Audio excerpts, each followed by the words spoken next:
Click on the calendar under the Preventive Maintenance module. The calendar displays the current month by default.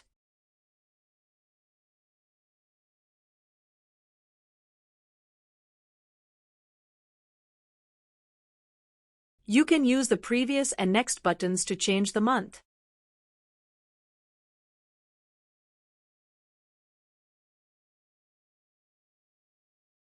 Or click the Today button to return to the current date. Schedule blocks appear continuously until their end date, and the colors match the configured schedule type. If multiple schedules overlap, they are displayed in proper order.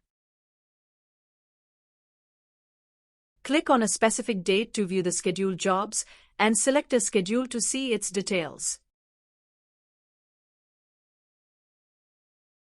You can filter schedules using Select Property and Select Type, and use the Reset button to clear the filters.